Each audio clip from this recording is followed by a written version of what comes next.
मोह बदाया। मात गर्भ दुख सागरो प्यारे, तेह अपना नाम जपाया। ਵਾਹਿਗੁਰੂ ਜੀ ਕਾ ਖਾਲਸਾ ਵਾਹਿਗੁਰੂ ਜੀ ਕੀ ਫਤਿਹ।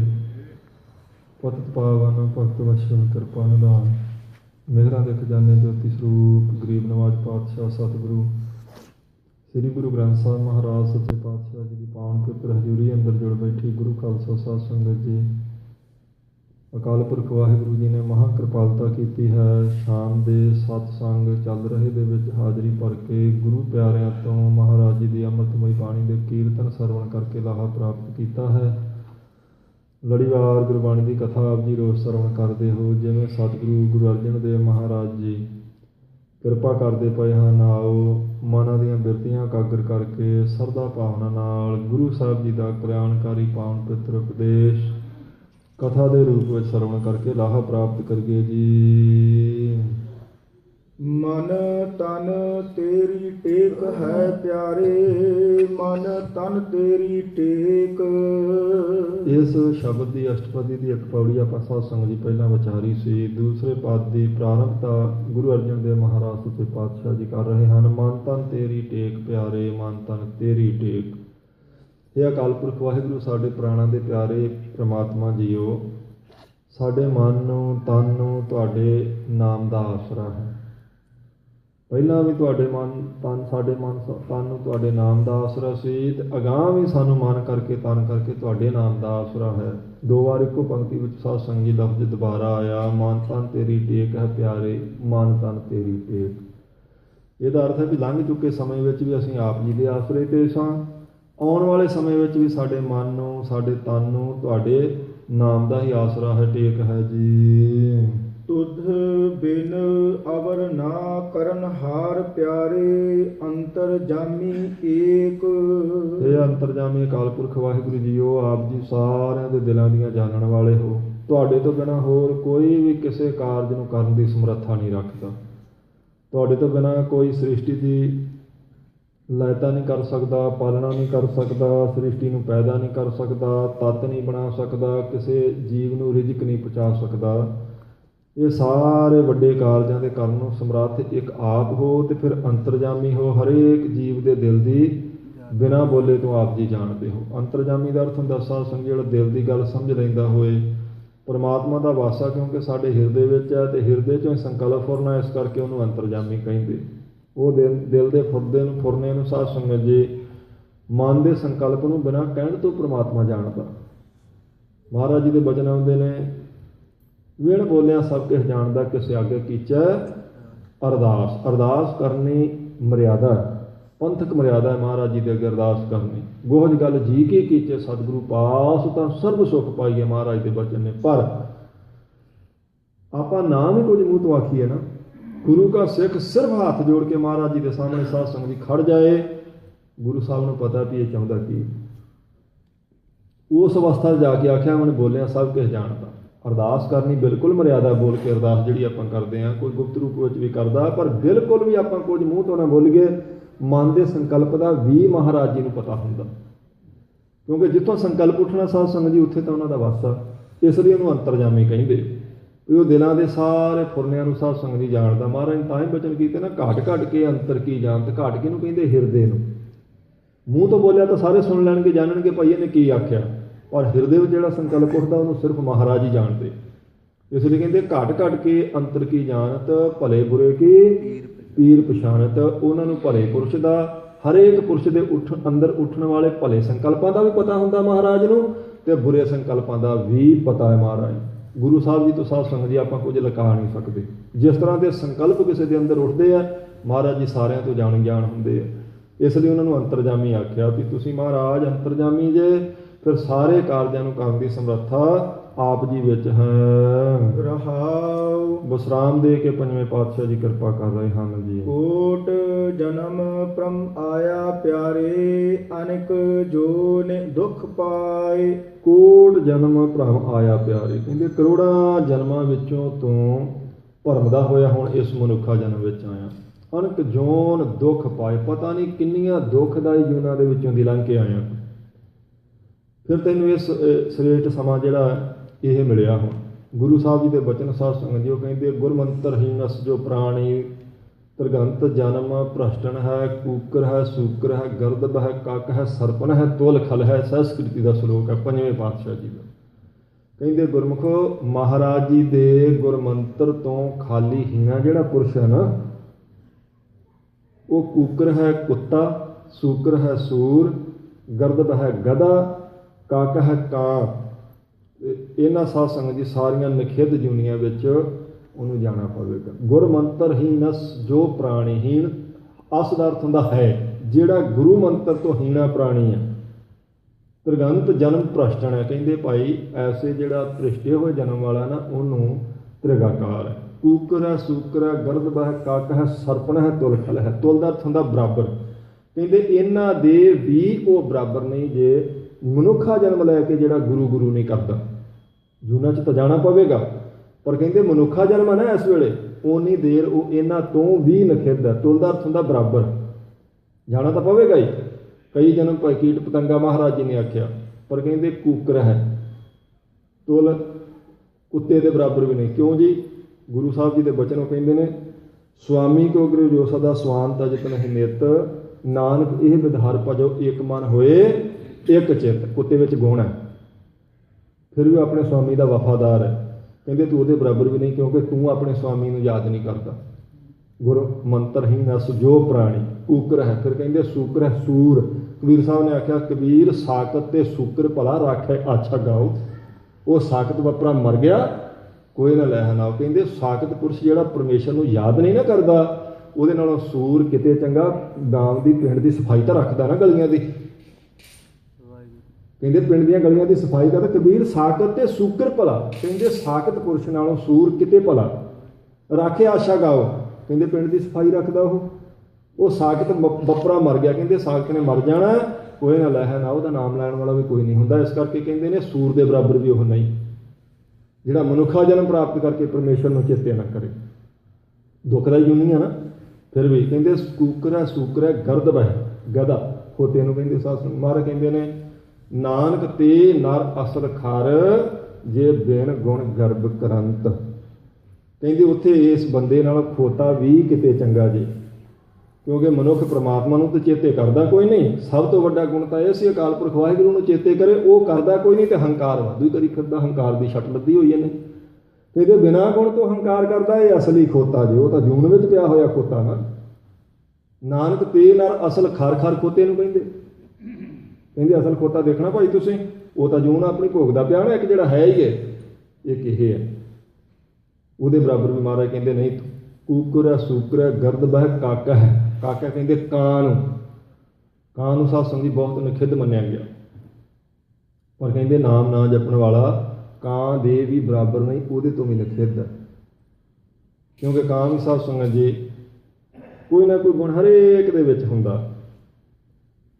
ਕਾਂ ਪਹਿਲਾਂ ਜਿਵੇਂ ਕਬੂਤਰ ਲੋਕਾਂ ਦੀਆਂ ਚਿੱਠੀਆਂ ਪਹੁੰਚਾਉਣ ਦਾ ਕੰਮ ਕਰਦੇ ਸੀ, ਲੋਕ ਕਾਵਾਂ ਤੋਂ ਵੀ ਕੋਈ ਕੰਮ ਲੈਂਦੇ ਸੀ। ਫਿਰ ਕਾਂ ਬਨੇਰੇ 'ਤੇ ਆ ਜਾਵੇ ਨਾ ਤਾਂ ਸਮਝਦੇ ਸੀ ਅੱਜ ਕੋਈ ਪ੍ਰਾਹੁਣਾ ਆਵੇਗਾ। ਵਿਦਵਾਨਾਂ ਲਿਖਿਆ, ਉਹ ਕਹਿੰਦੇ ਨੇ, ਭੁਜਾ ਉਡਾਵਤ ਧਨ ਖੜੀ, ਪੀਆ ਆਏ ਤੜਕ, ਅੱਧੀ ਕਾਕੇ ਦੇ ਗਲ ਪੜੀ, ਅੱਧੀ ਗਈ ਕੜਕ। ਵਿਦਵਾਨਾਂ ਨੇ ਲਿਖਿਆ ਕਾਂ ਦੇ ਬਾਰੇ। ਕਹਿੰਦੇ ਤਾਂ ਕਾਂ ਦੇ ਬਰਾਬਰ ਵੀ ਨਹੀਂ ਜੇ ਪ੍ਰਮਾਤਮਾ ਦਾ ਨਾਮ ਨਹੀਂ ਲੈਂਦਾ। ਤੇ ਸਰਪਨ ਹੈ ਪੰਜਵਾਂ ਜੀਵ। ਮਹਾਰਾਜ ਨੇ ਆਖਿਆ ਨਖਿੱਧ ਜੂਨੀਆਂ ਗਿਣਦੇ ਪਏ। ਕਹਿੰਦੇ ਸੱਪ ਰੀਂਘ ਕੇ ਚੱਲਣ ਵਾਲਾ, ਟੇਢੀ ਜੂਨ ਜਿਹਨੂੰ ਆਪਾਂ ਕਹਿੰਦੇ ਪੇਟ ਭਾਰ ਚੱਲਣਾ ਉਹਨੇ, ਉਹਦੇ ਬਰਾਬਰ ਵੀ ਨਹੀਂ ਜੇ ਪ੍ਰਮਾਤਮਾ ਦਾ ਨਾਮ ਨਹੀਂ ਜਪਦਾ ਤਾਂ। ਕਿਉਂ ਜੀ? ਗੁਰੂ ਰਾਮਦਾਸ ਮਹਾਰਾਜ ਦੇ ਬਚਨ ਕਹਿੰਦੇ, ਸਹਿਜ ਫਣੀ ਜਪਿਓ ਸੇਖ ਨਾਗਿਆ, ਹਰ ਜਪਤੇ ਅੰਤ ਨਾ ਪਾਵੇ ਕੋ। ਸੱਪਾਂ ਦੀ ਜੂਨ ਵਿੱਚ ਹੀ ਸਾਧ ਸੰਗਤ ਜੀ ਉਹ ਸ਼ੇਸ਼ਨਾਗ ਹੁੰਦਾ। ਕਹਿੰਦੇ ਰੋਜ਼ ਪ੍ਰਮਾਤਮਾ ਦਾ 1000 ਨਵਾਂ ਨਾਮ ਲੈਂਦਾ ਉਹ। ਤੇ ਜੇ ਤੂੰ ਮਨੁੱਖਾ ਜੂਨ ਮਚਾਣ ਕੇ ਪ੍ਰਮਾਤਮਾ ਦਾ ਨਾਮ ਨਹੀਂ ਲੈਣਾ, ਫਿਰ ਕਹਿੰਦੇ ਇਹਨਾਂ ਪੰਜਾਂ ਨਿਖਿੱਧ ਜੂਨੀਆਂ ਵਾਲੇ ਜਾਨਵਰਾਂ ਤੋਂ ਵੀ ਤੂੰ ਨਿਖਿੱਧ ਹੈ, ਭ੍ਰਿਸ਼ਟ ਹੈ। ਉਹਨਾਂ ਵਿੱਚ ਤਾਂ ਜਾਵੇਂਗਾ ਹੀ। ਮਹਾਰਾਜ ਨੇ ਬਚਨ ਕੀਤੇ, ਕਹਿੰਦੇ ਜਿਨ ਦਰਸ਼ਨ ਸਤਿਗੁਰ ਸਤਿਪੁਰਖ ਨਾ ਪਾਇਆ, ਤੇ ਭਾਗਹੀਣ ਜਮ ਮਾਰੇ, ਸੇ ਕੂਕਰ ਸੂਕਰ ਗਰਦਬ ਪਵੈ ਗਰਭ ਜੋਨੇ, ਦੇ ਮਾਰੇ ਮਹਾ ਹਤਿਆਰੇ। ਕਹਿੰਦੇ ਜਿਨ੍ਹਾਂ ਨੇ ਗੁਰੂ ਸਾਹਿਬ ਜੀ ਦੇ ਦਰਸ਼ਨ ਹੀ ਕਦੇ ਨਹੀਂ ਨਾ ਕੀਤੇ। ਕਬੀਰ ਜਾ ਕਰ ਸਾਧਨਾ ਸੇਵ ਗਿਆ, ਹਰ ਕੀ ਪੂਜਾ ਨਾ ਹੈ, ਹਰ ਕੀ ਸੇਵਾ ਨਾ ਹੈ, ਤੇ ਕਰ ਮਰਹਟ ਸਾਰਖੇ। ਸਾਰਖੇ ਦਾ ਬਰਾਬਰ ਮਰਹਟ ਮੜੀਆਂ। ਗੁਰੂ ਸਾਹਿਬ ਦਾ ਬਚਨ ਹੈ। ਕਹਿੰਦੇ ਗੁਰਮੁਖੋ ਜਿਹਨੇ ਕਦੇ ਪ੍ਰਮਾਤਮਾ ਨੂੰ ਚੇਤੇ ਨਹੀਂ ਕੀਤਾ, ਜਿੱਥੇ ਕਦੇ ਗੁਰੂ ਕੇ ਸਿੱਖ ਦਾ ਕੋਈ ਸਤਿਕਾਰ ਨਹੀਂ, ਕੋਈ ਸਾਧੂ ਮਹਾਤਮਾ ਨਹੀਂ, ਉਹ ਘਰ ਥੋੜ੍ਹਾ, ਉਹ ਤੇ ਕਹਿੰਦੇ ਸ਼ਮਸ਼ਾਨ ਘਾਟ ਦੇ ਬਰਾਬਰ ਹੈ। ਉੱਥੇ ਵਸਣ ਵਾਲੇ ਜੀਵ ਨਹੀਂ, ਭੂਤ ਨੇ। ਕਬੀਰ ਸਾਹਿਬ ਦਾ ਬਚਨ ਹੈ। ਉਹ ਕਹਿੰਦੇ ਨੇ ਜਿਨ ਸਤਿਗੁਰ ਦਰਸ਼ਨ, ਜਿਨ ਦਰਸ਼ਨ ਸਤਿਗੁਰ ਸਤਿਪੁਰਖ ਨਾ ਪਾਇਆ, ਜਿਹਨੇ ਕਦੇ ਮਹਾਰਾਜ ਜੀ ਦੇ ਦਰਸ਼ਨ ਹੀ ਨਹੀਂ ਕੀਤੇ ਤੇ ਭਾਗਹੀਣ ਜਮ ਮਾਰੇ। ਕਹਿੰਦੇ ਉਹ ਤਾਂ ਜਮਾਂ ਦੇ ਮਾਰੇ ਹੋਏ ਨੇ, ਭਾਗਾਂ ਤੋਂ ਖਾਲੀ। ਸੇ ਕੂਕਰ ਸੂਕਰ ਗਰਦਬ ਪਵੈ ਗਰਭ ਜੋਨੀ। ਕਹਿੰਦੇ ਉਹਨੂੰ ਕੁੱਤਾ, ਕਾਂ, ਕੁੱਤਾ, ਸੂਰ ਤੇ ਗਧਾ ਬਣਨਾ ਪਵੇਗਾ, ਇਸ ਜ਼ੋਨ 'ਚ ਜਾਣਾ ਪੈਣਾ, ਕਿਉਂਕਿ ਇਹਨੇ ਖਿੱਦ ਗੇੜ ਪੈ ਜਾਣਾ ਨਾ ਗੱਲ। ਕਈ ਜਨਮ ਭਏ ਕੀਟ ਪਤੰਗਾ, ਕਈ ਜਨਮ ਗਜ ਮੀਨ ਕੁਰੰਗਾ, ਕਈ ਜਨਮ ਪੰਖੀ ਸਰਪ ਹੋਇਓ, ਕਈ ਜਨਮ ਹੈਵਰ ਬ੍ਰਿਖ ਜੋਇਓ। ਮਹਾਰਾਜ ਕਹਿੰਦੇ ਕਈ ਜਨਮ, ਇੱਕ ਨਹੀਂ, ਦੋ ਨਹੀਂ, ਕਈ ਵਾਰ। ਕਈ ਜਨਮ ਭਏ ਕੀਟ ਪਤੰਗਾ, ਕਈ ਜਨਮ ਗਜ ਮੀਨ ਕੁਰੰਗਾ। ਕਹਿੰਦੇ ਕਈ ਵਾਰ ਤੂੰ ਕੀੜੇ ਪਤੰਗੇ ਬਣ ਚੁੱਕਾ, ਕਈ ਵਾਰ ਤੂੰ ਹਾਥੀ ਬਣਿਆ ਤੇ ਕੁਰੰਗ ਹਿਰਨ ਨੂੰ। ਕਹਿੰਦੇ ਕਈ ਵਾਰ ਤੂੰ ਹਿਰਨ ਦੀ ਜੂਨ ਵਿੱਚੋਂ ਆਇਆ। ਕਈ ਜਨਮ ਪੰਖੀ ਸਰਪ ਹੋਇਓ, ਕਿੰਨੇ ਜਨਮ ਤੂੰ ਉੱਡਣ ਵਾਲੇ ਖੰਭਾਂ ਵਾਲਾ ਪੰਛੀ ਬਣਦਾ ਰਿਹਾ ਤੇ ਕਿੰਨੇ ਜਨਮ ਤੂੰ ਸੱਪ ਬਣਿਆ। ਕਈ ਜਨਮ ਹੈਵ ਬ੍ਰਿਖ ਜੋਇਓ, ਅਚੇਤ ਜੂਨੀ ਵਿੱਚ ਕਿੰਨੇ ਯੁੱਗ ਸਦੀਆਂ ਲੰਘ ਗਈਆਂ ਤੇਰੀਆਂ। ਤਿਰੰਕਾਲ ਇਹ ਦੇਹ ਸੰਜਰੀਆ, ਮਿਲ ਜਗਦੀਸ਼ ਮਿਲਣ ਕੀ ਬਰੀਆ। ਕਹਿੰਦੇ ਲੰਮੇ ਸਮੇਂ ਤੋਂ ਬਾਅਦ ਤੈਨੂੰ ਮਨੁੱਖਾ ਜਨਮ ਮਿਲਿਆ, ਇਸ ਪੂਰੇ ਗੇਟ ਦੇ ਵਿੱਚੋਂ ਦੀ ਲੰਘ ਕੇ ਆਣ ਕੇ। ਭਾਈ ਗੁਰਦਾਸ ਜੀ ਨੇ ਕਹਿੰਦੇ 84 ਲੱਖ ਜੂਨ ਵਿੱਚ ਫਿਰ ਵਿਛੜੇ ਵੱਡ ਪਰਿਵਾਰਾ,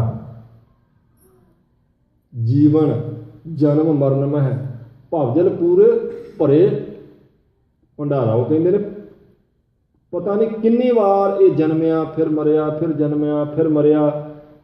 ਇਹਨਾਂ ਜੂਨਾਂ ਚੋਂ ਦੀ ਲੰਘਦਾ ਕਹਿੰਦੇ ਪੂਰ ਭਰੇ ਹੀ ਜਾਂਦੇ ਨੇ ਭਵਜਲ ਨੂੰ ਇਹਨਾਂ ਜੂਨੀਆਂ ਦੇ।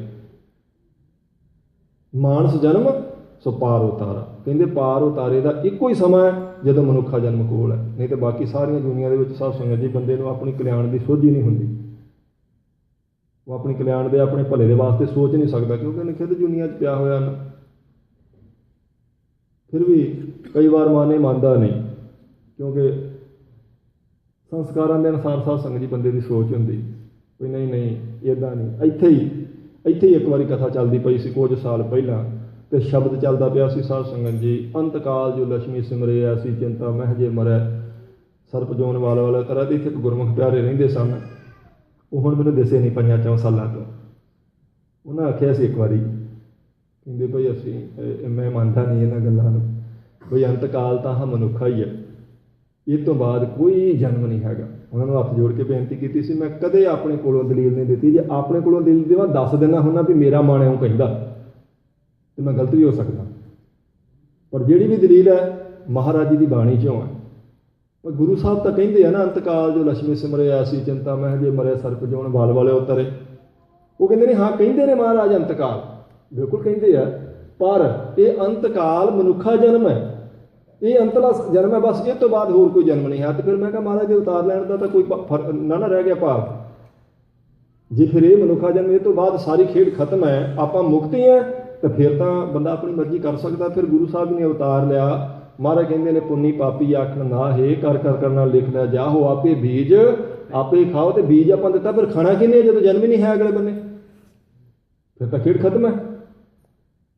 ਫਿਰ ਕੋਈ ਫਿਰ ਫਿਕਰ ਕਰਨ ਦੀ ਲੋੜ ਹੀ ਕੋਈ ਨਹੀਂ ਜਨਮ ਦੀ। ਸਫਰ ਫਿਰ ਕੀ ਲੋੜ ਹੈ ਸਤ ਸੰਗਤ ਦੀ, ਨਿਤਨੇਮ ਦੀ? ਮਹਾਰਾਜ ਜੀ ਨੇ ਆਖਿਆ ਭਈ ਤੁਸੀਂ ਭਲੇ ਬਣੋ, ਨੇਕ ਬਣੋ ਭਾਈ, ਮੋਮਨ ਬਣੋ। ਫਿਰ ਤਾਂ ਕੋਈ ਮਤਲਬ ਨਾ ਰਹਿ ਗਿਆ। ਗੁਰੂ ਸਾਹਿਬ ਜੀ ਨੇ ਤਾਂ ਆਖਿਆ ਲੇਖਾ ਰੱਬ ਮੰਗੇਸੀਆ ਬੈਠਾ ਕੱਢ ਵਹੀ, ਕਿਹਦੇ ਕੋਲੋਂ ਮੰਗੇਗਾ? ਫਿਰ ਬਾਬਾ ਫਰੀਦ ਜੀ ਕਹਿੰਦੇ ਫਰੀਦਾ ਜੇ ਤੂੰ ਅਕਲ ਲਤੀਫ ਕਾਲੇ ਲਿਖ ਨਾ ਲੇਖ। ਫਿਰ ਫਰਕ ਹੀ ਕੋਈ ਨਹੀਂ ਪੈਣਾ, ਬੰਦਾ ਕਾਲੇ ਲਿਖੇ ਜਾਂ ਚਿੱਟੇ ਲਿਖੇ, ਫਿਰ ਕੀ ਫਰਕ ਪੈਂਦਾ? ਪਰ ਮਹਾਰਾਜ ਜੀ ਨੇ ਕਿਰਪਾ ਕੀਤੀ, ਫਿਰ ਉਹਨਾਂ ਨੇ ਉਹ ਮੰਨ ਲਿਆ ਸੀ। ਕਹਿੰਦੇ ਵੀ ਹਾਂ ਹੁਣ ਅੱਜ ਮੈਨੂੰ ਪਤਾ ਲੱਗਾ ਵੀ ਇਹ ਗੱਲ ਇੱਥੇ, ਕਹਿੰਦੇ ਮਨ ਦੀ ਗੱਲ ਸੀ, ਮੈਂ ਮੰਨੀ ਬੈਠਾ ਸਾਂ ਵੀ ਇਹਦੋਂ ਅੱਗੇ ਕੁਝ ਨਹੀਂ, ਅੰਤਕਾਲ ਮਨੁੱਖਾ ਜਨਮ ਹੈ। ਪਰ ਚਲੋ ਮਹਾਰਾਜ ਜੀ ਦੀ ਕਿਰਪਾ ਹੋਈ, ਪਤਾ ਲੱਗ ਗਿਆ ਵੀ ਨਹੀਂ, ਇਹਦੋਂ ਅੱਗੇ ਵੀ ਇਹ ਸਫ਼ਰ ਚੱਲਣਾ। ਬਹੁਤ ਜਨਮ ਵਿਛਰੇ ਥੇ ਮਾਧੋ ਇਹ ਜਨਮ ਤੁਮਾਰੇ ਲੇਖੇ। 1 2 4 10 20 ਜਨਮਾਂ ਦੀ ਗੱਲ ਹੀ ਨਹੀਂ।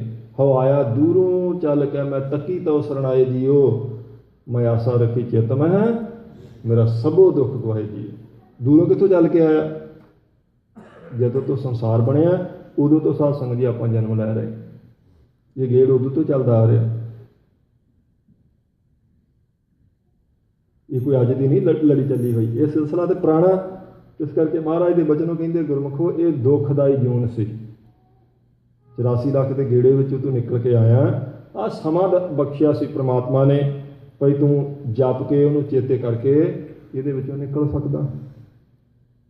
ਫਿਰ ਆਹ ਕਲਗੀਧਰ ਪਾਤਸ਼ਾਹ ਜਦੋਂ ਹਜ਼ੂਰ ਸਾਹਿਬ ਗਏ ਤੇ ਬਾਬੇ ਬੰਦੇ ਬਹਾਦਰ ਨੂੰ ਮਹਾਰਾਜ ਸੱਚੇ ਪਾਤਸ਼ਾਹ ਜੀ ਨੇ ਪੰਜਾਬ ਨੂੰ ਤੋੜਨਾ ਸੀ ਨਾ, ਤੇ ਜਿਹੜੇ ਪਹਿਲਾਂ ਬਚਨ ਵਿਲਾਸ ਹੋਏ ਉਹ ਸਾਧ ਸੰਗਤ ਜੀ ਵਿਦਵਾਨ ਪੁਰਸ਼ਾਂ ਨੇ ਲਿਖੇ। ਉਹਨੇ ਆਪਣੇ ਗੁਰੂ ਤੋਂ ਜਾਨਕੀ ਦਾਸ ਤੋਂ ਸਾਧ ਸੰਗਤ ਜੀ ਕਲਾ ਪ੍ਰਾਪਤ ਕੀਤੀ ਸੀ। ਮਹਾਰਾਜ ਜੀ ਨੇ ਆਖਿਆ ਜੇ ਤੇਰੇ ਕੋਲ ਕੁਝ ਬਲ ਤੇਰੇ ਕੋਲ ਹੈ ਤੇ ਤੂੰ ਦੱਸ ਭਈ ਇੱਥੇ ਕਿਸੇ ਦੀ ਹੇਠੀ ਕਰਕੇ ਮੰਜਾ ਪਲਟਾ ਕੇ ਤੇ ਉਹਦੀ ਦਸਤਾਰ ਉਤਾਰ ਕੇ ਖੁਸ਼ੀ ਮੰਨੀ ਬੈਠਾ। ਇਸ ਕੰਮ ਵਾਸਤੇ ਤੇਰੇ ਕੋਲ ਇਹ ਕਲਾ? ਤੇਰੇ ਗੁਰੂ ਨੇ ਤੈਨੂੰ ਕੋਈ ਚੰਗੀ ਮੱਤ ਨਹੀਂ ਦਿੱਤੀ? ਤੇ ਜਿੱਥੇ ਤੇਰਾ ਗੁਰੂ ਹੈ ਉੱਥੇ ਫਿਰ ਤੂੰ ਜਾਵੇਂਗਾ। ਤੇਰਾ ਗੁਰੂ ਮੁਕਤ ਨਹੀਂ ਹੋਇਆ ਤੇ ਦੇਖ ਲੈ ਮੁਕਤੀ ਤੇਰੀ ਵੀ ਨਹੀਂ ਹੋਣੀ। ਉਹਨੇ ਕਿਹਾ ਨਹੀਂ ਜੀ, ਉਹ ਤਾਂ ਬੜਾ ਕਲਾ ਵਾਲਾ ਸੀ, ਇਹ ਕਿਵੇਂ ਹੋ ਸਕਦਾ ਮੁਕਤ ਨਹੀਂ ਹੋਇਆ? ਕਿੱਥੇ ਮੇਰਾ ਗੁਰੂ? ਮਹਾਰਾਜ ਸਾਹਿਬ ਜੀ ਨੇ ਆਖਿਆ ਉਹ ਮਜੀਠ ਦੇ ਦਰਖਤ ਦੇ ਫਲ ਵਿੱਚ ਹੈ, ਤੋੜ ਕੇ ਲਿਆ ਤੈਨੂੰ ਵਿਖਾਲ ਦਿੰਦੇ। ਪਹਿਲਾਂ ਮੰਨਿਆ ਨਹੀਂ, ਤੋੜ ਕੇ ਲਿਆਂਦਾ ਤੇ ਮਹਾਰਾਜ ਨੇ ਆਖਿਆ ਇਹਨੂੰ ਭੰਨਿਆ ਤੇ ਵਿੱਚ ਕੀੜਾ ਸੀ। ਕਹਿੰਦਾ ਜੀ ਇਹ ਤੇ ਕੀੜਾ। ਮਹਾਰਾਜ ਕਹਿੰਦੇ ਇਹਦਾ ਨਾਂ ਲੈ ਕੇ ਆਵਾਜ਼ ਮਾਰ, ਇਹਨੂੰ ਕਹਿ ਜਾਨਕੀ ਦਾਸ, ਅੱਗੇ ਤੈਨੂੰ ਜਵਾਬ ਦੇਵੇਗਾ। ਜਦੋਂ ਉਹਨੇ ਆਖਿਆ ਸਾਧ ਸੰਗਤ ਜੀ ਵੀ ਜਾਨਕੀ ਦਾਸ ਦਾ ਨਾਂ ਲਾ ਵੀ ਤੁਸੀਂ ਮੇਰੇ ਗੁਰੂ ਸਾਹਿਬ ਜੇ ਜਾਨਕੀ ਦਾਸ, ਉਹਨੇ ਕਿਰਚ ਕੀਤੀ ਅਗਲੇ ਬੰਨੇ। ਫਿਰ ਮਹਾਰਾਜ ਦੇ ਚਰਨਾਂ ਤੇ ਡਿੱਗਾ, ਮਹਾਰਾਜ ਮੈਨੂੰ ਬਖਸ਼ ਲਓ ਜੀ। ਮਹਾਰਾਜ ਨੇ ਆਖਿਆ ਜਿੱਥੇ ਹੋ ਗਿਆ ਉੱਥੇ ਜਾਣਾ ਚਾਹੁੰਦਾ ਕਿ ਭਲਾ ਤੇਰਾ ਹੋ ਜਾਵੇ? ਉਹਨੇ ਆਖਿਆ ਮਹਾਰਾਜ ਮੈਂ ਭਲਾ ਚਾਹੁੰਦਾ। ਤੇ ਮਹਾਰਾਜ ਨੇ ਆਖਿਆ ਫਿਰ ਜਿਹੜੀ ਖੂਨ ਨਾਲ ਰੰਗੀ ਧਰਤੀ ਹੈ ਜਾ ਉੱਥੇ ਜਾ ਕੇ ਬਦਲਾ ਲੈ ਉਹਨਾਂ ਕੋਲੋਂ। ਜੇ ਤੇਰੇ ਕੋਲ ਕੋਈ ਕਲਾ ਹੈ ਨਾ ਤੇ ਫਿਰ ਕਾਰਾ 17 ਬੰਦਿਆਂ ਦੀ ਲਿਸਟ ਦਿੱਤੀ ਸੀ ਮਹਾਰਾਜ ਸਾਹਿਬ ਜੀ ਨੇ ਉਹਨੂੰ। ਆਹ 17 ਬੰਦੇ ਆ ਜਿਨ੍ਹਾਂ ਨੇ ਸ਼ੀਰਖੋਰ ਬੱਚਿਆਂ ਦੇ ਉੱਤੇ ਵੀ ਕਹਿਰ ਢਾਇਆ, ਜਿਨ੍ਹਾਂ ਨੇ ਸਾਡੇ ਨਾਲ ਮਿਲਣ ਵਾਲੇ ਪੀਰ ਬੁੱਧੂ ਸ਼ਾਹ ਵਰਗੇ ਦੇ ਸਾਰੇ ਪਰਿਵਾਰ ਨੂੰ ਪੀੜ ਦਿੱਤਾ। ਜਾ ਕੇ ਉਹਨਾਂ ਤੋਂ ਬਦਲਾ ਲੈ। ਫਿਰ ਸਾਧ ਸੰਗਤ ਜੀ ਬਾਬਾ ਬੰਦਾ ਬਹਾਦਰ ਆਇਆ। ਫਿਰ ਮਹਾਰਾਜ ਸਾਹਿਬ ਜੀ ਦਾ ਆਪਾਂ ਇਹ ਵੀ ਇਤਿਹਾਸ ਪੜ੍ਹਦੇ ਹਾਂ ਵੀ ਉਸੇ ਧਰਤੀ 'ਤੇ ਗੁਰੂ ਸਾਹਿਬ ਜੀ ਨੇ ਮੂਲੇ ਖੱਤਰੀ ਦੀ ਕਲਿਆਣ ਕੀਤੀ। ਸਿਆਲਕੋਟ ਤੋਂ ਵਿਛੜਿਆ ਸੀ, ਸਿਆਲਕੋਟ ਤੋਂ ਪਹਿਲੇ ਜਨਮ ਗੁਰੂ ਨਾਨਕ ਦੇਵ ਜੀ ਨਾਲ ਮਰਨ ਨਾ ਜਾਪਿਆ ਮੂਲਿਆ ਆਵੇ ਕਿਤੇ ਥਾਏ। ਮਹਾਰਾਜ ਸਾਹਿਬ ਜੀ ਨੇ ਆਖਿਆ ਨਾਲ ਕਰਾੜਾ ਦੋਸਤੀ ਕੂੜਾ ਕੂੜੀ ਪਾਏ, ਮਰਨ ਨਾ ਜਾਪਿਆ ਮੂਲਿਆ। ਉਹ ਪਹਿਲੇ ਜਨਮ ਤੋਂ ਸਾਧ ਸੰਗਤ ਜੀ ਉਹ ਮਹਾਰਾਜ ਜੀ ਤੋਂ ਬੇਮੁਖ ਹੋਇਆ ਤੇ ਫਿਰ ਵੀ ਕਿਉਂਕਿ ਗੁਰੂ ਸਾਹਿਬ ਜੀ ਦੀ ਸ਼ਰਨ 'ਚ ਆ ਚੁੱਕਾ ਸੀ, ਇਸ ਲਈ ਮਹਾਰਾਜ ਜੀ ਨੇ ਤਰਸ ਕੀਤਾ ਤੇ ਉਦੋਂ ਫਿਰ ਹਜ਼ੂਰ ਸਾਹਿਬ ਖਰਗੋਸ਼ ਬਣਿਆ ਹੋਇਆ ਸਹੇ ਦੀ ਜੂਨ ਵਿੱਚ ਤੁਰੇ ਫਿਰਦੇ ਨੂੰ ਤੀਰ ਮਾਰਿਆ। ਇਤਿਹਾਸ ਹੈ ਆਪਣਾ, ਉੱਥੇ ਸ਼ਿਕਾਰਘਾਟ ਗੁਰਦੁਆਰਾ ਬਣਿਆ ਹੋਇਆ। ਬਹੁਤ ਕੁਝ ਤਵਾਰੀਖ ਬੋਲ ਜਾਂਦੀ ਹੈ। ਤਵਾਰੀਖ ਵਜੀਦਪੁਰ ਆਪਾਂ ਜਾਈਏ ਨਾ, ਵਜੀਦਪੁਰ ਲੁਧਿਆਣੇ ਤੋਂ ਜਦੋਂ ਆਪਾਂ ਫਿਰੋਜ਼ਪੁਰ ਨੂੰ ਜਾਂਦੇ ਹਾਂ ਤੇ ਜਿਹੜਾ ਗੁਰਦੁਆਰਾ ਵਜੀਦਪੁਰ ਸਾਹਿਬ ਸਾਧ ਸੰਗਤ ਜੀ ਉਹਦਾ ਇਤਿਹਾਸ ਜਾ ਕੇ ਪੜ੍ਹੋ। ਮਹਾਰਾਜ ਸੱਚੇ ਪਾਤਸ਼ਾਹ ਜੀ ਨੇ ਜੂਨ 'ਚ ਫਸੇ ਦੀ ਕਲਿਆਣ ਕੀਤੀ।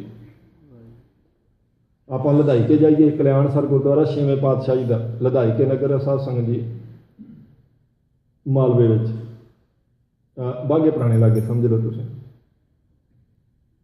ਉੱਥੇ ਜਿਹੜਾ ਕਲਿਆਣਸਰ ਗੁਰਦੁਆਰਾ 7 ਦੀ ਜੂਨ ਵਿੱਚ ਫਸੇ ਹੋਏ ਪਖੰਡੀ ਦੀ 6ਵੇਂ ਪਾਤਸ਼ਾਹ ਜੀ ਨੇ ਕਲਿਆਣ ਕੀਤੀ। ਬਹੁਤ ਥਾਵਾਂ 'ਤੇ ਸਾਡੀ ਤਵਾਰੀਖ ਬੋਲਦੀ ਹੈ ਤੇ ਬਹੁਤ ਸਾਰੇ ਪ੍ਰਮਾਣ, ਹਜ਼ਾਰਾਂ ਪ੍ਰਮਾਣ ਆਪਣੇ ਕੋਲ ਗੁਰਬਾਣੀ ਵਿੱਚ ਨੇ। ਭਾਈ ਗੁਰਦਾਸ ਸਾਹਿਬ ਜੀ ਦੀ ਬਾਣੀ, ਵੀ ਤੈਨੂੰ ਆਉਣਾ ਪੈਣਾ ਇਸ ਗੇੜੇ ਦੇ ਵਿੱਚੋਂ ਦੀ ਲੰਘ ਕੇ, ਦੁੱਖਦਾਈ ਜੂਨਾਂ ਵਿੱਚੋਂ ਲੰਘ ਕੇ ਤੂੰ ਇੱਥੇ ਆਇਆ। ਫਿਰ ਹੁਣ ਆਹ ਜਿਹੜਾ ਤੈਨੂੰ ਮੁਰਾਤਬਾ ਮਿਲਿਆ ਨਾ, ਇਸੇ ਲਈ ਇਹਨੂੰ ਆਖਿਆ ਸੀ 84 ਲੱਖ ਜੂਨ ਵਿੱਚ ਉਤਮ ਜਨਮ ਸੋ ਮਾਨਸ ਦੇਹੀ। ਉਹਨਾਂ ਨੂੰ ਦੁੱਖਦਾਈ ਆਖਿਆ। ਗੁਰ ਮੰਤਰਹੀਨ ਅਸ ਜੋ ਪ੍ਰਾਣੀ, ਤਰਗੰਤ ਜਨਮ ਭ੍ਰਸ਼ਟਣ ਹੈ, ਕੂਕਰ ਹੈ, ਸੂਕਰ ਹੈ, ਗਰਦ ਹੈ, ਕਾਕਾ ਹੈ, ਸਰਪਨ ਹੈ, ਤੋਲ ਖਲ ਹੈ। ਖਲੇ ਦਾ ਅਰਥ ਨਾ ਮੂਰਖ, ਕਹਿੰਦੇ ਮੂਰਖਾ ਜੇ ਸਮਾਂ ਸਮਝੇ ਇਸ ਗੱਲ ਨੂੰ। ਆਹ ਲੜੀ ਸਾਰੀਆਂ ਜੂਨਾਂ ਦੀ ਇਹ ਕੱਟ ਕੇ ਆਉਣਾ ਪੈਣਾ। ਇਹ ਬਹੁਤ ਲੰਬਾ ਸਾਧ ਸੰਗਤ ਜੀ ਗੇੜ ਹੈ। ਜੰਮੈ ਮਰੈ ਮਰੈ ਫਿਰ ਜੰਮੈ, ਬਹੁਤ ਸਜਾਏ ਪਿਆ ਦੇਸ ਲੰਮੈ। ਇਹਦੀ ਤਾਂ ਲੰਮੀ ਸਜ਼ਾ ਮਿਲ ਜਾਂਦੀ, ਫਿਰ ਜਨਮ ਫਿਰ ਮੌਤ, ਫਿਰ ਜਨਮ ਫਿਰ ਮੌਤ। ਇਸ ਲਈ ਇਹ ਸਾਰੀਆਂ ਜਿਹੜੀਆਂ ਜੂਨਾਂ ਨੇ ਇਹਦੇ ਵਿੱਚ ਤੂੰ ਲੰਘ ਕੇ ਆਇਆ। ਦੁੱਖਦਾਈ ਜੂਨਾਂ ਸੀ ਸਾਰੀਆਂ। 84 ਲੱਖ ਦਾ ਗੇੜਾ ਜਿਹੜਾ ਕੱਟ ਕੇ ਆਇਆ ਤੂੰ। ਸਾਚਾ ਸਾਹਿਬ ਵਿਸਰਿਆ ਪਿਆਰੇ, ਬਹੁਤੀ ਮਿਲੈ ਸਜਾਏ। ਜਿਹਨਾਂ ਨੂੰ ਪ੍ਰਮਾਤਮਾ ਵਿਸਰ ਗਿਆ ਨਾ, ਉਹ ਸੱਚਾ ਮਾਲਕ ਸਾਹਿਬ, ਉਹਨਾਂ ਨੂੰ ਬਹੁਤ ਸਜ਼ਾ ਮਿਲਦੀ। ਅਨਕ ਸਾਸਨ ਤਾੜੰਤ ਜਮਦੂਤ ਹੈ। 5ਵੇਂ ਪਾਤਸ਼ਾਹੀ ਦੇ ਬਚਨ ਕਹਿੰਦੇ ਜਮਦੂਤ ਸਾਸਨ ਹੁੰਦੀ ਤਾੜਨਾ, ਸਜ਼ਾ। ਕਈ ਪ੍ਰਕਾਰ ਦੀ ਸਜ਼ਾ ਕਹਿੰਦੇ ਫਿਰ ਤੈਨੂੰ ਦਿੱਤੀ ਜਾਵੇਗੀ। ਕਿਉਂ? ਕਿਉਂਕਿ ਪ੍ਰਮਾਤਮਾ ਵਿਸਰ ਗਿਆ। ਪਰਮਾਤਮਾ ਨੂੰ ਭੁਲਾ ਦੇਣ ਕਰਕੇ ਤੈਨੂੰ ਬਹੁਤ ਸਜ਼ਾ ਭੋਗਣੀ ਪਵੇਗੀ। ਇਹ ਦੁੱਖ ਸਾਧ ਸੰਗਤ ਜੀ ਫਿਰ ਉਹਨੂੰ ਭੋਗਣਾ ਪਵੇਗਾ। ਕੱਲ੍ਹ ਸ਼ਾਇਦ ਜਾਂ ਮੈਂ ਪਰਸੋਂ ਵੀ ਬੇਨਤੀ ਕੀਤੀ ਸੀ, ਬਹੁਤ ਕੁਝ ਮਹਾਰਾਜ ਜੀ ਦਾ ਸਾਧ ਸੰਗਤ ਜੀ ਆਖਿਆ ਹੋਇਆ ਆਪਾਂ ਨੂੰ ਸੱਤ ਕਰਕੇ ਮੰਨਣਾ ਪੈਣਾ, ਪਰ ਆਪਾਂ ਸਿੱਧ ਨਹੀਂ ਕਰ ਸਕਦੇ। ਸਿੱਧ ਨਹੀਂ ਕਰ ਸਕਦੇ। ਆਪਾਂ ਕਿਸੇ ਨੂੰ ਜੂਨ ਵਿੱਚ ਪਿਆ ਹੋਇਆ ਦਿਖਾ ਨਹੀਂ ਸਕਦੇ, 84 ਲੱਖ ਦੀ ਗਿਣਤੀ ਨਹੀਂ ਕਿਸੇ ਨੂੰ ਕਰਵਾ ਸਕਦੇ। ਪਰ ਜੋ ਗੁਰੂ ਸਾਹਿਬ ਜੀ ਨੇ ਆਖਿਆ ਨਾ, ਮੈਂ ਤਾਂ ਹੀ ਉਸ ਦਿਨ ਇਹ ਬੇਨਤੀ ਕੀਤੀ ਸੀ ਵੀ ਆਪਾਂ ਉਹ ਸੁਣਨ ਵਾਸਤੇ ਇੱਥੇ ਨਹੀਂ ਆਉਂਦੇ ਜੋ ਆਪਾਂ ਨੂੰ ਪਹਿਲਾਂ ਹੀ ਪਤਾ, ਉਹ ਸੁਣਨ ਵਾਸਤੇ ਆਉਂਦੇ ਆ ਜੋ ਸਾਨੂੰ ਨਹੀਂ ਪਤਾ। ਉਸ ਦਾ ਗਿਆਨ ਮਹਾਰਾਜ ਕਰਵਾਉਂਦੇ। ਜੋ ਪਹਿਲਾਂ ਜਾਣਦੇ ਆ ਉਹ ਸੁਣਨ ਵਾਸਤੇ ਗੁਰਦੁਆਰਾ ਸਾਹਿਬ ਨਹੀਂ ਹੁੰਦਾ। ਜੋ ਭੁੱਲ ਚੁੱਕੇ ਆ ਉਹ ਯਾਦ ਕਰਵਾਉਂਦੇ ਮਹਾਰਾਜ, ਇਸ ਲਈ ਇੱਥੇ ਆਈਦਾ। ਫਿਰ ਮਹਾਰਾਜ ਚੇਤੇ ਕਰਾਉਂਦੇ, ਤੈਨੂੰ ਰੱਬ ਭੁੱਲ ਗਿਆ ਗੁਰਮੁਖਾ, ਉਸ ਪ੍ਰਮਾਤਮਾ ਨੂੰ ਭੁੱਲ ਜਾਣ ਕਰਕੇ ਤੈਨੂੰ ਦੁੱਖ ਝੱਲਣੇ ਪੈ ਰਹੇ। ਫਿਰ ਜੋ ਕੁਝ ਮਹਾਰਾਜ ਸਾਹਿਬ ਜੀ ਨੇ ਸਾਧ ਸੰਗਤ ਦੀ ਕਿਰਪਾ ਕੀਤੀ ਆਪਣੇ ਤੇ, ਕਿੰਨੇ ਪਦਾਰਥ ਖਾਣ ਵਾਸਤੇ ਨੇ, ਕਿੰਨੇ ਤਰ੍ਹਾਂ ਦੇ ਆਪਾਂ ਵਸਤਰ ਪਹਿਨਦੇ ਹਾਂ, ਹੋਰ ਅਨੇਕਾਂ ਸੁੱਖ ਨੇ, ਤੇ ਫਿਰ ਵੀ ਪ੍ਰਮਾਤਮਾ ਨੂੰ ਬੰਦਾ ਚੇਤੇ ਨਾ ਕਰੇ। ਤਾਂ ਮਹਾਰਾਜ ਕਹਿੰਦੇ ਨੇ, ਨਾਮ ਬਿਨਾ ਜੋ ਪਹਿਰੇ ਖਾਏ, ਜਿਉ ਕੂਕਰ ਜੂਠਣ ਮਹਿ ਪਾਏ। ਕਹਿੰਦੇ ਚੰਗਾ ਖਾਂਦਾ ਹੋਵੇ, ਚੰਗਾ ਪਹਿਨਦਾ ਹੋਵੇ, ਤੇ ਪ੍ਰਮਾਤਮਾ ਨੂੰ ਚੇਤੇ ਨਾ ਕਰੇ, ਜਿਵੇਂ ਕੁੱਤਾ ਜੂਠ 'ਚ ਮੂੰਹ ਮਾਰਦਾ, ਸਮਝ ਲਓ ਐਵੇਂ ਖਾ ਰਿਹਾ ਉਹ ਪਦਾਰਥ, ਭਾਵੇਂ 36 ਪ੍ਰਕਾਰ ਦੇ ਖਾਂਦਾ ਪਿਆ। ਮਹਾਰਾਜ ਦੇ ਬਚਨ ਹੈ, ਨਾਮ ਬਿਨਾ ਜੋ ਪਹਿਰੇ ਖਾਏ। ਇਸੇ ਲਈ ਬੜੀ ਸੋਹਣੀ ਮਰਿਆਦਾ ਮਹਾਰਾਜ ਨੇ ਬਣਾਈ। ਉਹ ਬੁਰਕੀ ਤੋੜ ਕੇ ਮੂੰਹ 'ਚ ਪਾਉਣ ਲੱਗਿਆ, ਕੁਝ ਨਹੀਂ ਤੇ ਇੱਕ ਵਾਰ ਸਤਿਨਾਮ ਵਾਹਿਗੁਰੂ ਹੀ ਆਖ ਲਓ। ਉਵੇਂ ਤਾਂ ਉਹ ਕਹਿੰਦੇ ਸ਼ਲੋਕ ਪੜ੍ਹੋ, ਸ਼ਲੋਕ ਕਾਮ ਕ੍ਰੋਧ ਅਰ ਲੋਭ ਮੋਹ ਬਿਨ ਸਜਾਏ ਹਮੇਵ, ਨਾਨਕ ਪ੍ਰਭ ਸ਼ਰਨਾਗਤੀ ਕਰ ਪ੍ਰਸਾਦ। ਮਹਾਰਾਜ ਇਹ ਪ੍ਰਸ਼ਾਦ ਬਣ ਜਾਏ ਮੇਰੇ ਲਈ, ਆ ਪ੍ਰਸ਼ਾਦਾ ਮੇਰੇ ਲਈ ਪ੍ਰਸ਼ਾਦ ਬਣ ਜਾਏ, ਤੁਸੀਂ ਐਸੀ ਕਿਰਪਾ ਕਰੋ। ਹੈ ਤਾਂ ਪ੍ਰਸ਼ਾਦਾ, ਪਰ ਇਹਦੇ 'ਚ ਤੁਹਾਡੀ ਕਿਰਪਾ ਰਲ ਜਾਏ, ਕਿਉਂਕਿ ਦਿੱਤਾ ਤੁਸੀਂ ਨਾ। ਇਸ ਲਈ ਪਹਿਨਣ ਲੱਗਿਆ ਵੀ ਸਾਧ ਸੰਗਤ ਜੀ ਕੋ ਮਹਾਰਾਜ ਨੂੰ ਚੇਤੇ ਕਰੇ ਬੰਦਾ, ਪਰਮੇਸ਼ਰ ਨੂੰ, ਕਿ ਤੇਰੀ ਕਿਰਪਾ ਸਦਕਾ ਇਹ ਮੈਂ ਪਹਿਨਦਾ ਪਿਆ, ਤੇਰੀ ਕਿਰਪਾ ਨਾਲ। ਅਕਾਲ ਪੁਰਖ ਵਾਹਿਗੁਰੂ ਨੂੰ ਚੇਤੇ ਤਾਂ ਕਰ ਸਕਦਾ ਨਾ ਬੰਦਾ। ਮੈਂ ਜਿਹਨਾਂ ਗੁਰਮੁਖਾਂ ਨਾਲ ਅੱਜ ਕਿਤੇ ਗਿਆ ਸੀ ਸਾਧ ਸੰਗਤ ਜੀ, ਉਹ ਬਜ਼ੁਰਗ ਨੇ, ਤੇ ਉਹਨਾਂ ਨੇ ਕੁਦਰਤੀ ਗੱਲ ਛੇੜੀ, ਤੇ ਉਹ ਕਹਿੰਦੇ ਵੀ ਆਹ ਉਹਦੀ ਕਿਰਪਾ ਹੈ ਭਈ ਮੈਂ ਇਹ ਗੱਡੀ ਚਲਾ ਰਿਹਾ, ਨਹੀਂ ਤੇ ਇੰਨੀ ਉਮਰ 'ਚ ਨਾ ਦਿਖਾਈ ਦਿੰਦਾ, ਐਨਕਾਂ ਤੋਂ ਬਿਨਾਂ ਉਹ ਤੁਰੇ ਫਿਰਦੇ। ਕਹਿੰਦੇ ਮੈਨੂੰ ਪੱਕਾ ਪਤਾ ਉਹਦੀ ਕਿਰਪਾ। 86 ਸਾਲ ਉਮਰ ਹੈ, ਕੋਈ ਐਨਕ ਨਹੀਂ, ਮੈਂ ਗੱਡੀ ਚਲਾਉਂਦਾ ਪਿਆ, ਸਾਰੀ ਪ੍ਰਮਾਤਮਾ। ਘੱਟੋ ਘੱਟ ਇੰਨਾ ਤਾਂ ਮਹਾਰਾਜ ਦਾ ਬੰਦਾ ਧੰਨਵਾਦੀ ਹੋਵੇ ਵੀ ਉਹਦੀ ਕਿਰਪਾ ਨਾਲ ਚੱਲਦੀ ਪਈ ਸਾਰੀ ਗੱਡੀ, ਉਹਦੀ ਮਿਹਰ ਹੈ। ਤੇ ਜੇ ਵਿਸਰ ਗਿਆ, ਕਹਿੰਦੇ ਸਜ਼ਾ ਬਹੁਤ ਮਿਲੇਗੀ।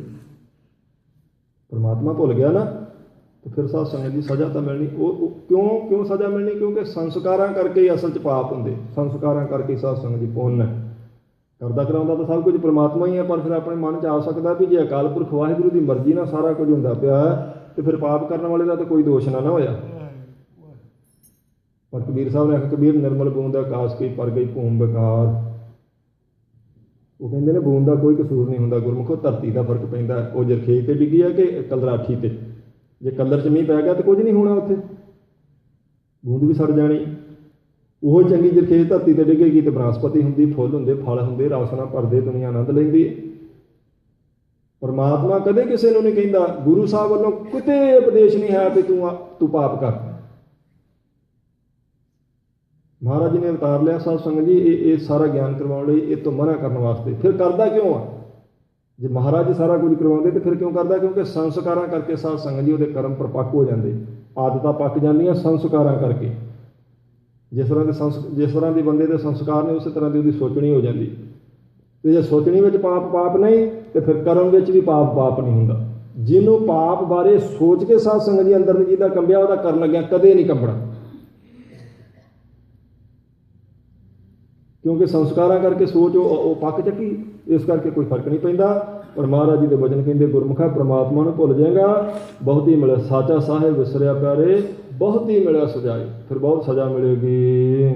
ਜਿਨ ਭੇਟੈ ਪੂਰਾ ਸਤਿਗੁਰੂ ਪਿਆਰੇ, ਸੇ ਲਾਗੇ ਸਾਚੈ ਨਾਏ। ਜਿਨ੍ਹਾਂ ਨੂੰ ਗੁਰੂ ਸਾਹਿਬ ਜੀ ਦੀ ਸੰਗਤ ਮਿਲ ਜਾਏ ਨਾ, ਸਾਧ ਸੰਗਤ ਜੀ ਮਲਾਪ ਹੋ ਜਾਏ ਮਹਾਰਾਜ ਨਾਲ, ਭੇਟੇ ਦਰਸ਼ਨ ਦਾ ਮਿਲਣਾ, ਕਹਿੰਦੇ ਨੇ ਸੇ ਲਾਗੇ ਸਾਚੈ ਨਾਏ। ਉਹ ਫਿਰ ਪਰਮਾਤਮਾ ਦੇ ਨਾਮ ਨਾਲ ਜੁੜ ਜਾਂਦੇ। ਉਹ ਜ਼ਰੂਰ 2 ਘੜੀਆਂ ਅਕਾਲ ਪੁਰਖ ਵਾਹਿਗੁਰੂ ਨੂੰ ਚੇਤੇ ਕਰਨਗੇ। ਬਹੁਤ ਵਾਰ ਬੇਨਤੀ ਕੀਤੀ ਕਿ ਆਪਣੇ ਘਰ ਵਿੱਚ ਸਾਧ ਸੰਗਤ ਜੀ ਆਪਣੇ ਕੋਲ ਬੈੱਡਰੂਮ ਵੀ ਹੁੰਦੇ, ਲਿਵਿੰਗ ਰੂਮ ਵੀ ਹੁੰਦਾ, ਬਾਥਰੂਮ ਵੀ ਹੈ, ਕਿਚਨ ਵੀ ਹੈ, ਪਰ ਕਿਤੇ ਬੈਠ ਕੇ ਪਰਮਾਤਮਾ ਨੂੰ ਚੇਤੇ ਕਰਨ ਜੋਗੀ ਵੀ ਜਗ੍ਹਾ ਹੈ। ਜੇ ਤੇ ਕਿਸੇ ਗੁਰਮੁਖ ਕੋਲ ਹੈ ਨਾ ਤਾਂ ਸਮਝ ਲਓ ਉਹਦੇ ਵੱਡੇ ਭਾਗ ਹੈ। ਪਤਾ ਕਿ ਇੱਥੇ ਬੈਠ ਕੇ ਆਪਾਂ ਪ੍ਰਮਾਤਮਾ ਨੂੰ ਚੇਤੇ ਕਰਦੇ ਹਾਂ 10 ਮਿੰਟ, ਕਿਤੇ ਬੈਠ ਕੇ ਕਰੇ ਭਾਵੇਂ ਕਰੇ, ਅਕਾਲ ਪੁਰਖ ਵਾਹਿਗੁਰੂ ਨੂੰ ਯਾਦ ਕਰਨ ਵਾਸਤੇ ਹੁੰਦਾ। ਇਹ ਸਮਝ ਲਓ ਤੁਸੀਂ ਵੀ ਉਹ ਸਾਧਨ ਬਣਾ ਦਿੱਤਾ ਮਹਾਰਾਜ ਜੀ ਨੇ, ਗੁਰੂ ਕੀ ਬਾਣੀ, ਸਤ ਸੰਗਤ, ਨਾਮ, ਸੇਵਾ, ਸਿਮਰਨ, ਜਿਸ ਕਰਕੇ ਆਪਾਂ ਅਕਾਲ ਪੁਰਖ ਵਾਹਿਗੁਰੂ ਦੇ ਘਰੇ ਜਾਣਾ। ਪਰਮਾਤਮਾ ਤੱਕ ਪਹੁੰਚ ਹੋਣੀ ਇੱਕ ਸਾਧਨ ਹੈ ਉੱਥੋਂ ਤੱਕ ਲਿਜਾਣ ਵਾਸਤੇ। ਜਿਵੇਂ ਕੋਈ ਬੰਦਾ ਮੰਨ ਲਓ ਕਾਰ 'ਤੇ ਆਇਆ ਨਾ, ਬਾਹਰੋਂ ਘਰ ਤੱਕ ਕਾਰ 'ਤੇ ਜਾਂਦਾ, ਡਰਾਈਵੇ ਤੱਕ, ਬੈਡਰੂਮ 'ਚ ਤਾਂ ਕਾਰ ਨਹੀਂ ਜਾਂਦੀ, ਡਰਾਈਵੇ 'ਚ ਛੱਡ ਦੇਣੀ ਪੈਂਦੀ ਨਾ। ਉਹ ਸਾਧਨ ਹੈ ਘਰ ਤੱਕ ਪਹੁੰਚਣ ਲਈ। ਮਹਾਰਾਜ ਜੀ ਨੇ ਕਿਰਪਾ ਕੀਤੀ ਅਵਤਾਰ ਲੈ ਕੇ, ਇਸੇ ਕਰਕੇ ਜਿਹਦੇ ਦਾ ਮਹਾਰਾਜ ਜੀ ਨਾਲ ਮਿਲਾਪ ਹੋ ਗਿਆ ਗੁਰਮੁਖੋ, ਕਹਿੰਦੇ ਉਹ ਪ੍ਰਮਾਤਮਾ ਦੇ ਨਾਮ ਨਾਲ ਲੱਗ ਜਾਂਦੇ ਹਨ। ਤਿੰਨਾ ਪਿੱਛੇ ਛੁੱਟੀਏ ਪਿਆਰੇ, ਜੋ ਸਾਚੀ ਸਰਣਾਏ। ਉਹਨਾਂ ਨਾਮ ਜਪਣ ਵਾਲਿਆਂ ਦੀ ਸੰਗਤ ਕਰਕੇ ਉਹਨਾਂ ਪਿੱਛੇ ਸਾਧ ਸੰਗਤ ਜੀ ਬਹੁਤ ਸਾਰੇ ਲੋਕਾਂ ਦਾ ਛੁਟਕਾਰਾ ਹੋ ਜਾਂਦਾ। ਕਿਉਂ? ਕਿਉਂਕਿ ਉਹਨਾਂ ਨਾਮ ਜਪਿਆ, ਜਿਨੀ ਨਾਮ ਧਿਆਇਆ ਗਏ ਮਸਕਤ ਕਾਲ, ਨਾਨਕ ਤੇ ਮੁਖ ਉਜਲੇ ਕੀਤੀ ਛੁੱਟੀ ਨਾਲ। ਵਾਲੇ ਕਹਿੰਦੇ ਜੇ ਕੋਈ ਜੀਓ ਕਹੇ ਉਹਨਾਂ ਕਹੋ, ਜਾਮ ਕੀ ਤਲਬ ਨਾ ਹੋਈ। ਨਾਮ ਜਪਣ ਵਾਲੇ ਦੀ ਸੰਗਤ ਵੀ ਭਲਾ ਕਰ ਜਾਂਦੀ ਹੈ, ਤਾਰ ਦਿੰਦੀ ਹੈ ਸਾਧ ਸੰਗਤ ਜੀ, ਸੰਸਕਾਰ ਬਦਲੀ ਹੋ ਜਾਣਗੇ, ਆਪ ਵੀ ਇਸੇ ਪਾਸੇ ਆ ਗਏ। ਸਤਿਗੁਰ ਸੱਚੇ ਪਾਤਸ਼ਾਹ ਜੀ ਨੇ ਕਿਰਪਾ ਕੀਤੀ, ਸਮਾਂ ਸੰਪੂਰਨ ਹੋਇਆ, ਪੌੜੀ ਵੀ ਪੂਰੀ ਹੋਈ ਹੈ। ਜਿਵੇਂ ਮਹਾਰਾਜ ਜੀ ਕਿਰਪਾ ਕਰਨਗੇ, ਅਗਲਾ ਉਪਦੇਸ਼ ਸੱਚੇ ਪਾਤਸ਼ਾਹ ਜੀ ਦਾ ਕੱਲ੍ਹ ਨੂੰ ਸਰਵਣ ਕਰਾਂਗੇ, ਲਾਹਾ ਪ੍ਰਾਪਤ ਕਰਾਂਗੇ। ਭਾਈ ਸਤਨਾਮ ਸਿੰਘ ਜੀ ਸਾਧ ਸੰਗਤ ਜੀ ਹਜ਼ੂਰੀ ਰਾਗੀ ਹਰਿਮੰਦਰ ਸਾਹਿਬ ਜੀ ਦੇ ਪਹੁੰਚੇ ਨੇ। ਮੈਂ ਆਪਣੇ ਵੱਲੋਂ ਉਹਨਾਂ ਨੂੰ ਜੀ ਆਇਆਂ ਕਹਿਣਾ। ਪ੍ਰੇਮ ਨਾਲ ਫਤਿਹ ਦਾ ਜਵਾਬ ਦਿਓ। ਬੁਲਾਓ ਜੀ। ਵਾਹਿਗੁਰੂ ਜੀ ਕਾ ਖਾਲਸਾ, ਵਾਹਿਗੁਰੂ ਜੀ ਕੀ ਫਤਿਹ। ਇਹ ਸਤਿਕਾਰਯੋਗ ਸਿੱਖ